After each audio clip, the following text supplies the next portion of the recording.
Welcome to episode 135 of the Women of the Military podcast. This week, Women of the Military podcast is going international and talking to Jodi Allen, who served for 14 years in the Royal Australian Air Force. She shared her experience of why she joined the Air Force, what her career field was like in the Air Force, and how a back injury caused her to be medically disqualified from service, and what the transition was like from military to civilian. We also touched on the work that she's doing today, and one of my favorite topics that keeps coming up, meditation. So I really hope you enjoy this interview, and I'm really excited to share it all with you. So let's get started. Thank you, Blue Star Families, for sponsoring this week's episode of Women of the Military podcast. The Blue Star Families 2021 Military Family Lifestyle Survey is open through June 6th. Help Blue Star families show what military, veteran, and National Guard Reserve families like yours need to thrive. The stories and information shared become the fuel and information leaders need to help create change that will directly benefit us and our families. For instance, those who took the Military Family Lifestyle Survey last year had an opportunity to share details about the ramifications and impacts the pandemic had on them, their jobs, their children's education, etc. The feedback was extensive and eye-opening, and has given a first-hand perspective of how military families were affected by the pandemic.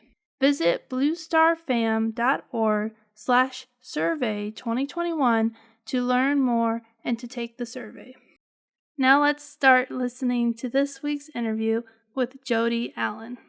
Welcome to the show, Jodi. I'm so excited to have you here. Thank you for having me. I'm excited to be here. So let's start with, why did you decide to join the military? Well, I was 16, quite aimless, didn't really know what I wanted to do with my life. My dad was a professional musician, so went to a new school every couple of years, which was good in one way. It had its pros and cons, but I had never really developed through school any kind of notion of what I wanted to do with myself. So I didn't complete school. I went to work part-time, left school in grade 11, went and worked part-time in a theme park, Dreamworld, one of our big theme parks on the Gold Coast here. So did various jobs there. One of them was a clown. So that got to a point where that wasn't really giving me a sense of purpose. I did enjoy it, but so it really, I did struggle. I struggled with what I was going to do with myself, and was quite, just not in a happy place really. And my younger brother had always wanted to join the Air Force, and my mum said to me, "Why don't you go and join the Air Force? Basically, we don't like you very much right now. Can you just let's get rid of 2 kids instead of just 1?" So they had a very smart idea. So I went to recruiting, the recruiting office in Brisbane here in Queensland, with no idea what service I wanted to join, what job I wanted to do. I just wanted to get in to the Defence Force and leave where I was, basically. So no research under my belt whatsoever at the time. And I just said, whatever service takes me and whatever job I can do. So I think now I could have been in the Navy or the Army and had a completely different life and experience, but it was the Air Force that accepted me. I did my aptitude testing, the psychological, can't even say that at the moment, testing, and they said, okay, these are the kind of jobs that you can do. And I just said, okay, whichever one I can get into the quickest. So that happened to be supply, so logistics stream.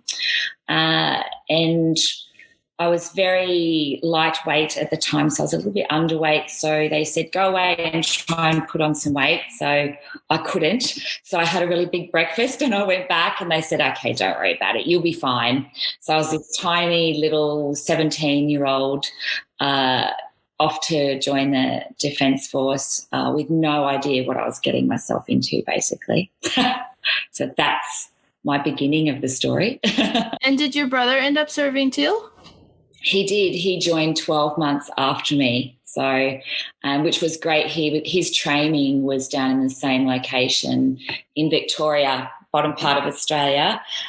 So there was a time there that we were serving together while he was training. That was my first posting down in Melbourne. So it was great for both of us to have that time together down there as well. Yeah, that's really cool. And so how does it work? Do you go to boot camp like in America or? Yeah, so we have our roughly 3 months of recruit training, and then depending, so we call it a mustering. So depending on the trade or mustering or what job, this is at troop level. I wasn't an officer. I was an airwoman. Depending on that, it's depending where you went for your trade training. So my trade training, so I went to recruits for the 3 months, and then I had my trade training for 3 months, and then I was posted to my first posting. So that was all an eye-opener as well. Because again, what was so eye-opening about it? Due to my lack of preparation, when I arrived at recruits, as I said, I was quite underweight, underfit, if that's a word. It's not really, I've just made that up. So you just thrown into it, and I remember running, because my preparation was, okay, you've got a couple of months before you're off. And my dad used to drive me. So we have a 2.4 kilometre fitness test, a run that we have a certain time frame to do it in.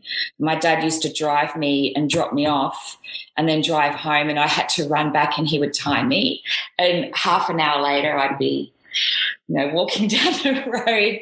And so my preparation wasn't great. So my first day of fitness test was someone yelling, there's no walking on my, fitness test. And so that was the beginning of my, okay, I can't walk here. I need to. But something switched in the very beginning for me. I was not a fitness orientated person at all. But I wanted to be one of the fastest by the end of recruit training. This competitiveness, this tenaciousness just clicked inside of me on that first day, because I was embarrassed that I was walking when I was supposed to be. I was joining the military, and here I was walking on a run test kind of thing. So that pretty much changed me for the rest of my life, really, in that first instance. So that was, challenging, but I took it on, and I did. I was quite fit by the end of the 3 months. Wow. So it had like a huge impact on your life from like the very beginning. Yeah, I think it revealed, joining the Defence Force revealed something in me that I didn't actually know that I had. I was extremely shy as a child, like hide behind my parents' legs kind of shy. And so for me to go and do something crazy like joining the Defence Force, it really just revealed all of this strength and grit and characteristics that I had inside of me that I never knew I had. That resonates with me so much, because I was very shy, and the military drug something out of me, and I'm not the same person. Yeah, that's it. And I think no matter your experience in the military, it brings out something in you that, you often don't recognize that you have. It shapes who you are as an adult and who you become for the rest of your life. Yeah. So you went to your first assignment, and then your brother was there for training, so you had someone to hang out with. And so I had some family, which was great because we were a very close-knit family. So, that was challenging. I did the whole crying on the phone home, as probably all of us can relate to. I miss my family. I miss my mum and my dad. But they were very smart in scooting both of us off, as my brother was 17 as well when he joined. So, they were free and easy living the life of Riley while their kids were off in the Defence Force. So they ignored all the crying phone calls like, yeah, you'll be right, off you go. They're like, you're fine. You're fine. Don't come back. Yeah, you're fine. You're fine. We're off to the movies now. That's funny. But it sounded like it was really good for you. And did your brother enjoy being in the military too? Yeah, he loved it as well. It was just my dad's father, he was a rat of Tobruk in World War II. So we did have a link to defence as well. He was in the army, and we were very proud. And I think as teenagers growing up, we did have a very difficult, we fought a lot. We were very close in age. But being in the Air Force together and seeing each other regularly really, and he played football down there, so I'd bring all my crew and we'd be his fan club, and it really brought us together, and it brought our relationship together until he passed away. So, yeah, it was, yeah. I'm sorry to hear that. Yeah. So it was a good bonding experience. I'm sorry to hear that. Yeah, it was hard for our family. So, but I'm glad that I have those memories of our time together in defence, and made our whole family proud as well. So, yeah, so wouldn't change it for a second. Yeah, that's good. That's awesome that you had that time together. Yeah. So, what was your career like? Did you face any challenges? What does the Australian military do? I know a lot about the American military because I've been talking to people for over 2 years, but not Australia. Yeah. Well, I can imagine, as we were talking about earlier, we have our similarities and our differences in that as well. And my role was mostly support. So, in a nutshell, if, I did work in various warehousing locations or squadrons, so basically supporting, getting our aircraft, our jets to fly, and whatever they needed for, for our flying capacity to be operational. That was my job. But I was in for 14 years, so I think the fact that I was in so long as well and had so many different jobs, there was always a new adventure. And because I'd been brought up with constant change, regular change, I embraced it and I loved it. So every couple of years I had a new posting, a new job. And I think another thing the military gives you is that adaptability. So I was constantly adapting to things that I'd never done before, and which has led me into the work that I do now. If someone asks me to do something that I've never done before, I just go, yep, I can do it.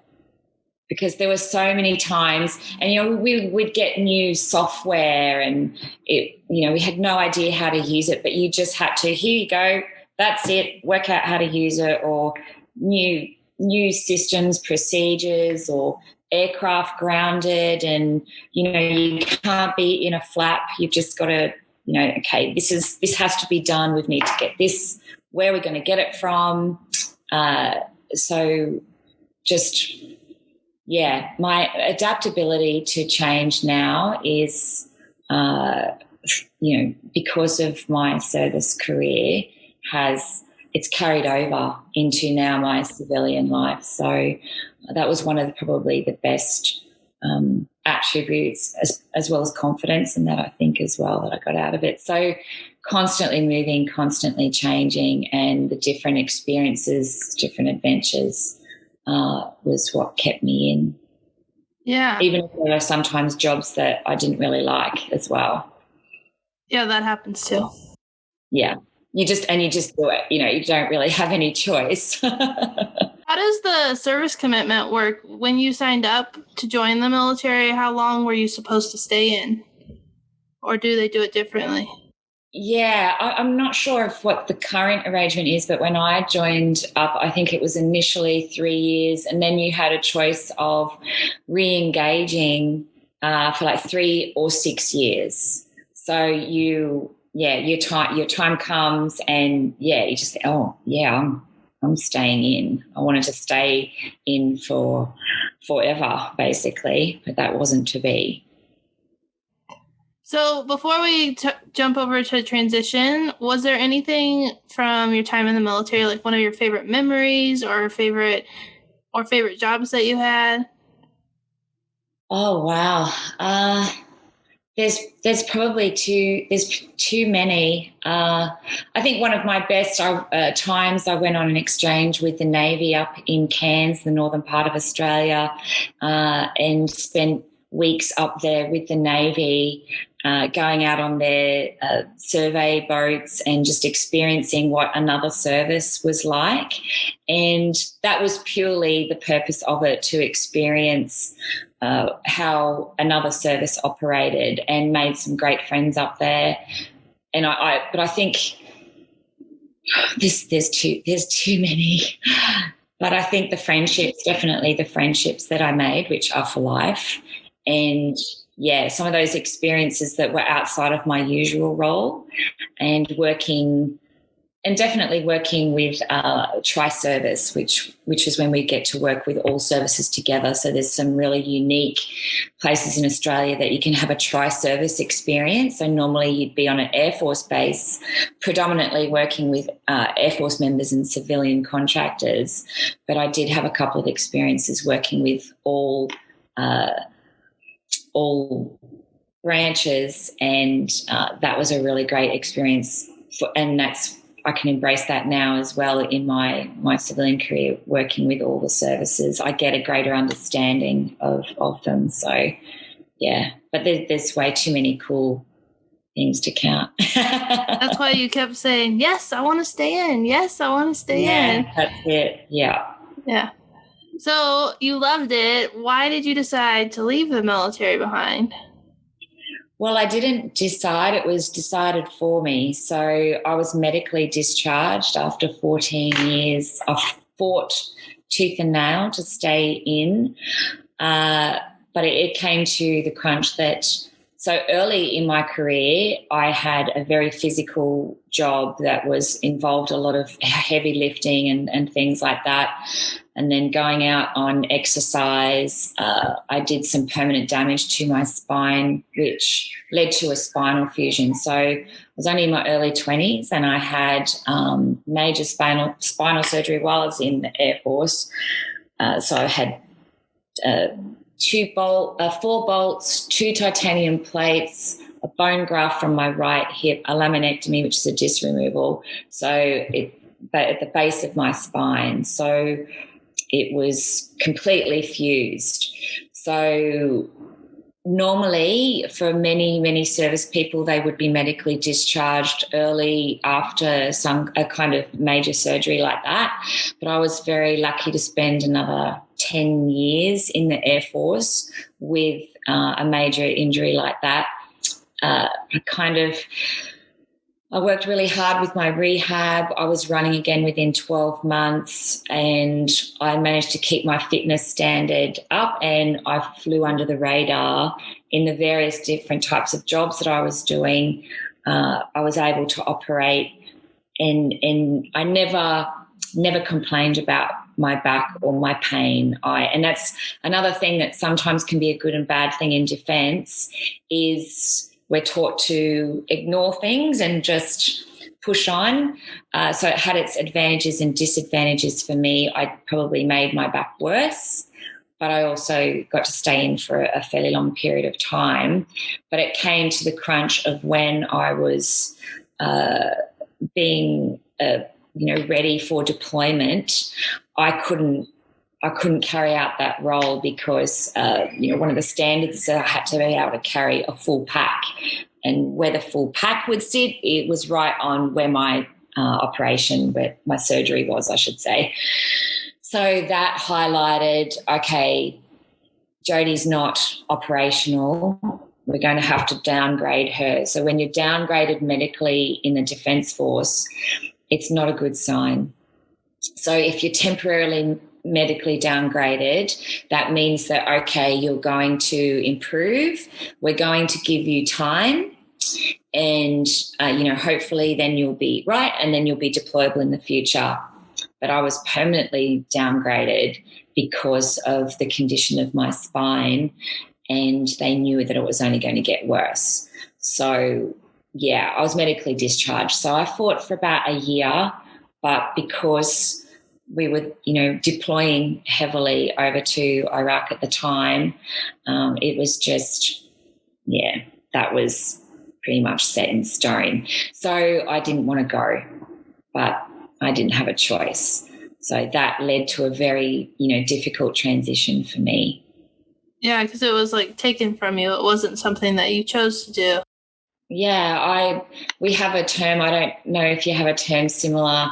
You probably do over there, but, it's a lifer. And a lifer is someone who, the military is your life and your career, and you don't see yourself ever leaving. And at 14 years, I saw myself. I loved it. I loved everything about it. Even though it's given me this permanent injury, I still would go back and I would still join up. I probably wouldn't join up in the job that I did. That wasn't the best choice for me, but I would still join. I would still do it all again in a heartbeat. And you do that. You ruminate over, would I still be in? What would it be like now? Where would I have gone? All that kind of stuff. Would I have deployed? That in itself is a whole other, issue as well. I served and I never deployed. So there can be, there is some issues in the veteran space in Australia here where there can be some judgment over if you served but never deployed or saw active service, then you shouldn't be called a veteran. So I personally don't call myself a veteran, even though I am classified as a veteran, and I've got one medal, the Defence Medal, and I have struggled with that because I did serve for a long time, and I only have one medal to show for it, kind of thing. But in saying that, in seeing what has the result of active service has done to many of my friends and colleagues, part of me is also grateful that I didn't deploy. So it's a double-edged sword. Right. I wish I had deployed, and at the same time, am I lucky that I didn't have the opportunity to deploy? How would that have affected me? So, yeah. Yeah, that's something that is American too, where they have the veterans who've deployed and sometimes they look down on or say things like you're not a veteran if you haven't deployed, which I don't agree with. I think if you've signed up to serve, then you're a veteran. But I can understand that inner turmoil and then the outward pressure. Yeah, exactly. And it's how we feel about ourselves and how we feel that we're judged by other veterans. Because I instantly connect with, if I meet anyone that served, I'm like, you're my mate. You're, like, oh, you serve too. We're best friends. So I struggle with the concept that there are people out there that, we served in the Defence Force. We're all unique, and the fact that we just served, but to think that there's people out there looking down on other serving members because they didn't have the opportunity to deploy.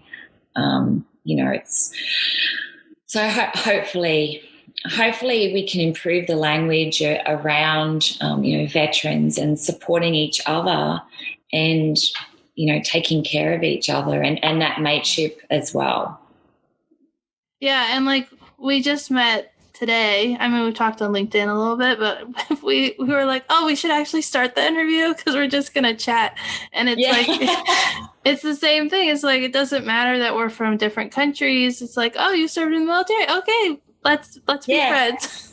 Yeah, that's it. We're you know, it's instant. I find it's instant connection because we get each other. Even, you know, you served in the American Air Force, the Australian Air Force. It's still, we still had similar experiences of having to do what we're told, whether we liked it or not, going to places that we don't want to go, and you know, leaving our families and all that kind of stuff. You have that instant understanding of, okay, I can see some of the things that you know we've been through together but differently. So, but instant rapport, I think. Yeah, for sure. Yeah, it's awesome. And I love that it's international and it's not just an American thing. It's really cool. Yeah, for sure. I think we need to do more international connections with veterans. Yeah, don't we? Well, this is you're paving the way. I'm working on it. Yeah.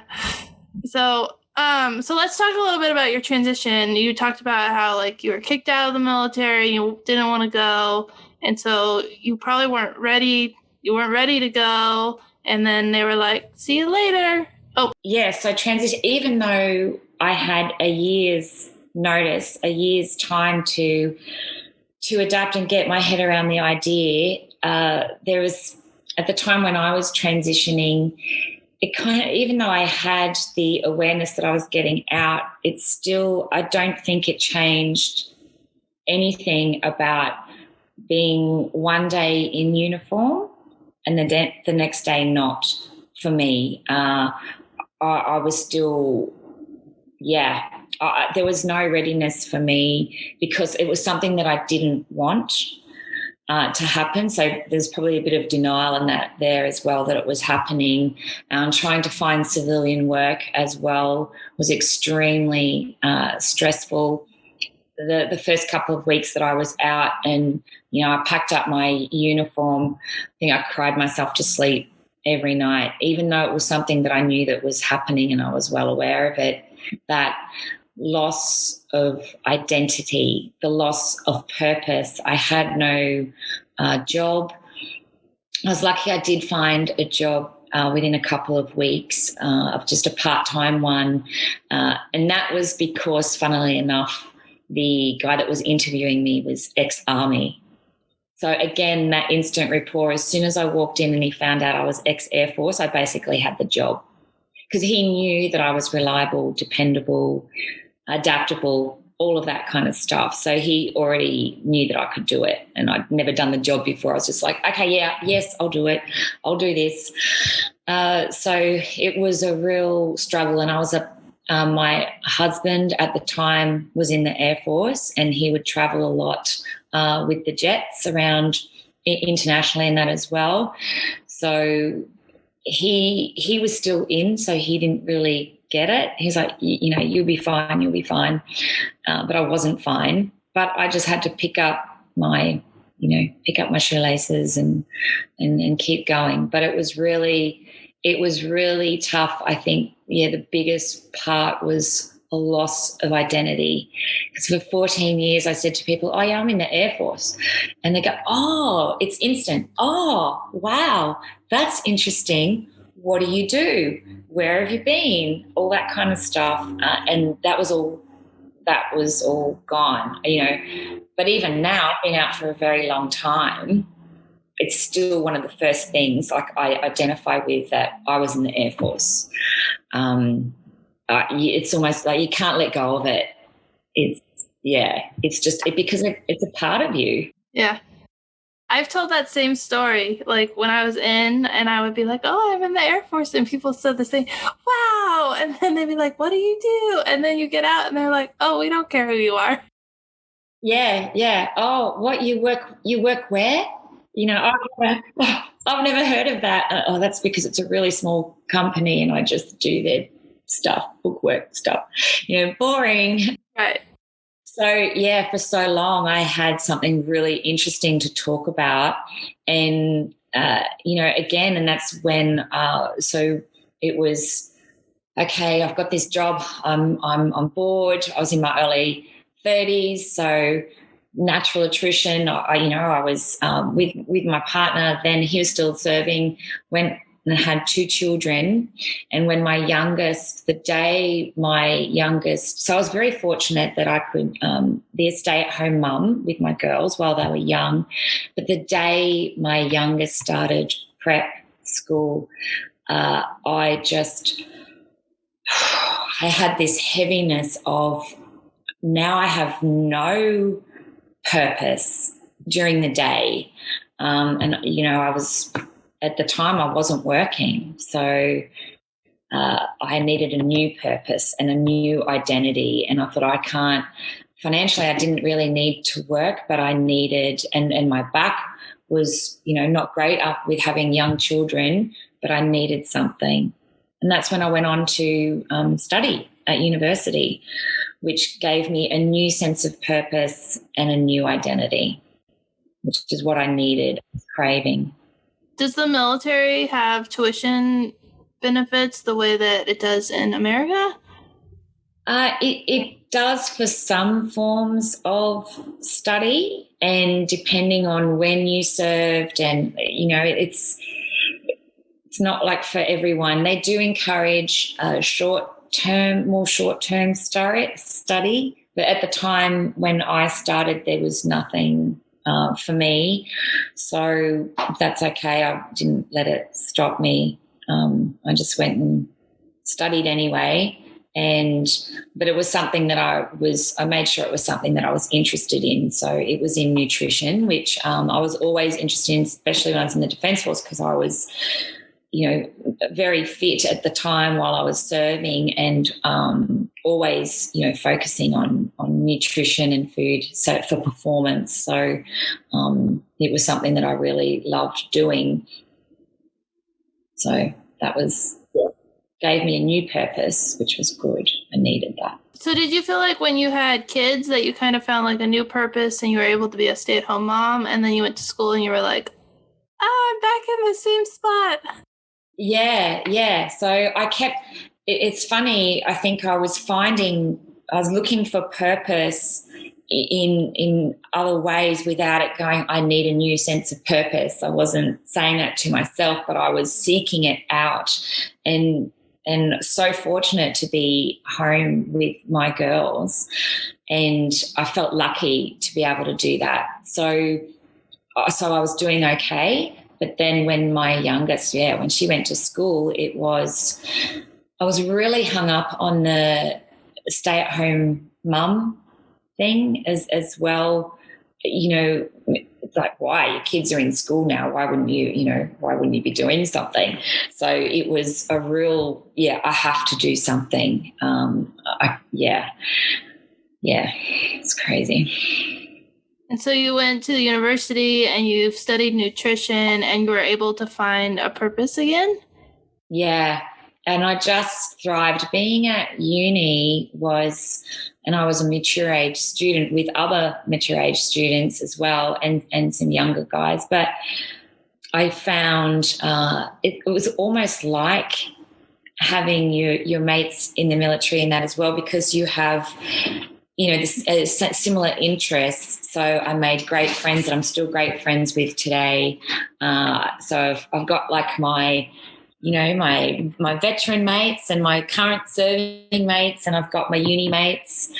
So I was just like a duck to water. I just absolutely thrived in that environment. I loved it. So it was giving me new purpose. So while I was studying for the few years, that was something else, like, I'm studying to be a clinical nutritionist. Oh, that's interesting. So anything that raises the eyebrows, it's like, yeah, okay. Yeah.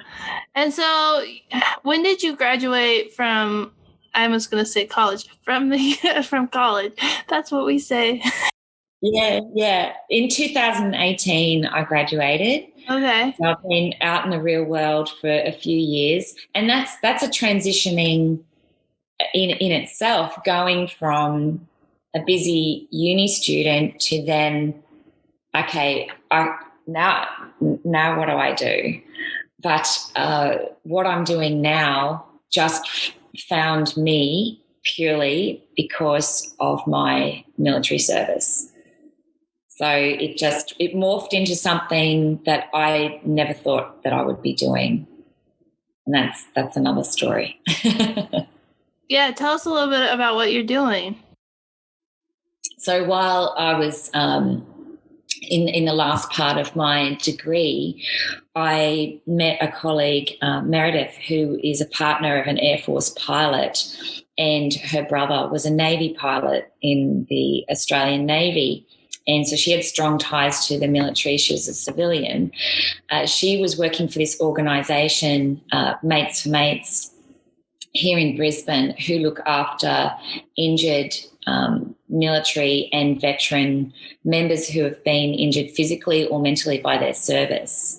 And she said, you should be, so we were studying at uni together, and she said, well, you should come along to Mates for Mates. And in Australia, I have this whole thing, I don't feel like I deserve to be part of that organisation. That's for injured soldiers.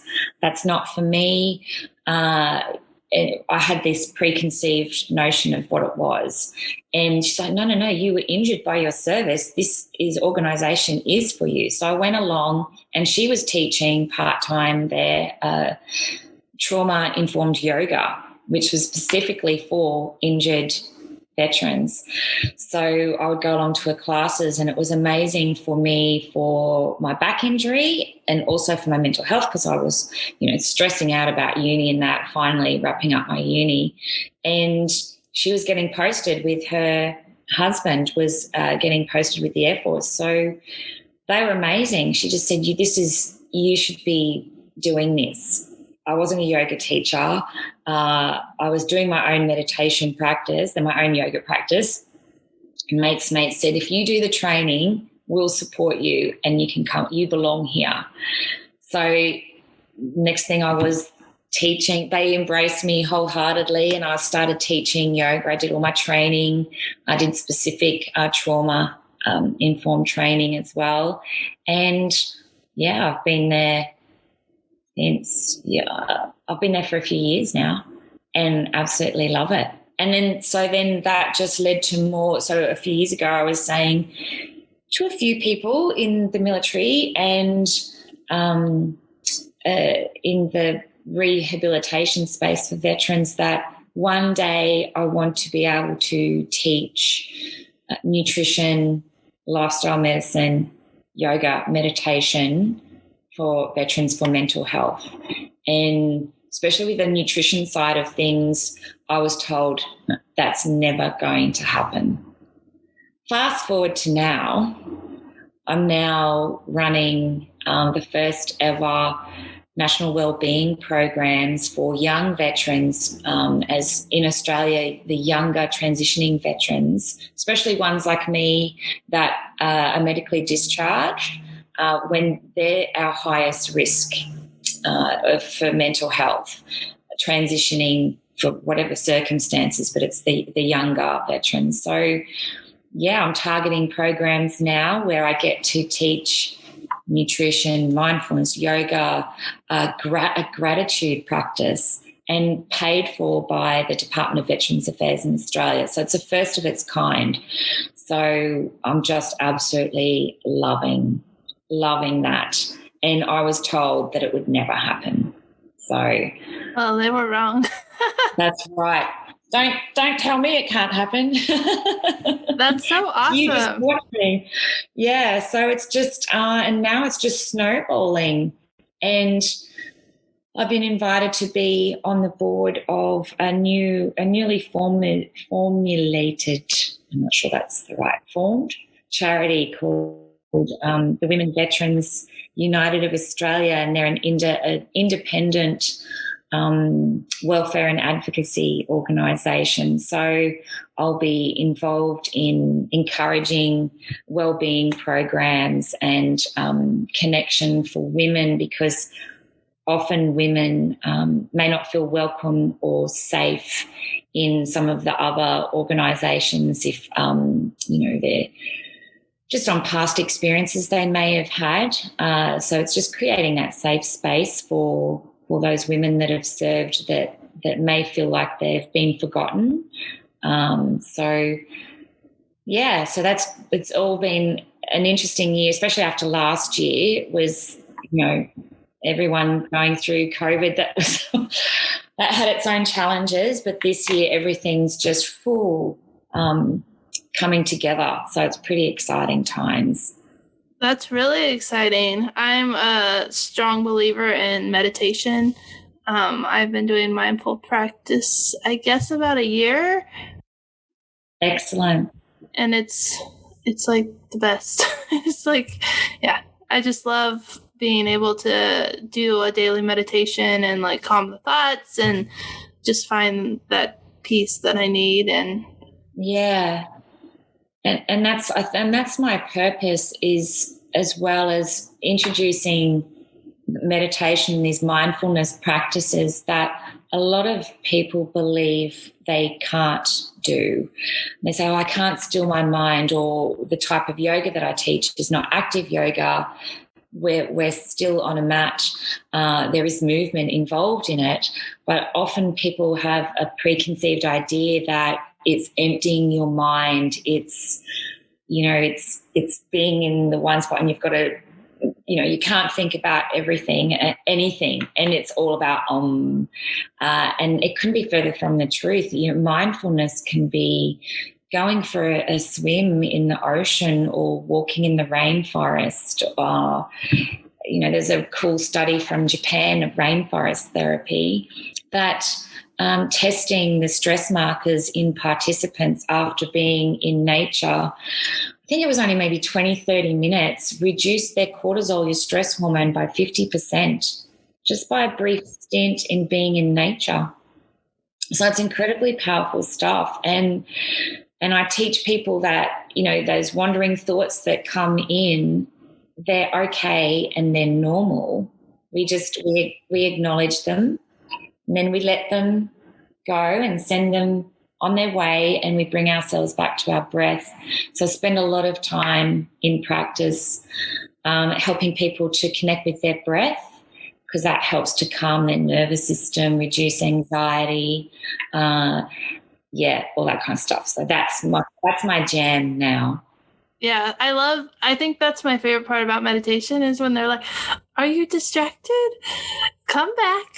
It's okay. Instead of being like, you're distracted. You're not supposed to be. It's always like, that's fine. Let's just start again. Start focusing on the breath. And it's just, you can't do it wrong. And so it's so healing, and it's just great. Yeah. And you just nailed it by saying you can't do it wrong.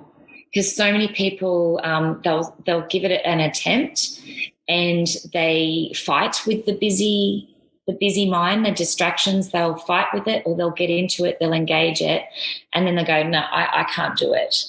And it's too difficult. But sometimes sitting in a little bit of discomfort, and as you know, if you've been practicing for a year, there'll be times when it's easier and times where it's more difficult, depending on what's going on with your day, or, but that you just take a few breaths, and it can be really quite powerful, something so simple that we all already have.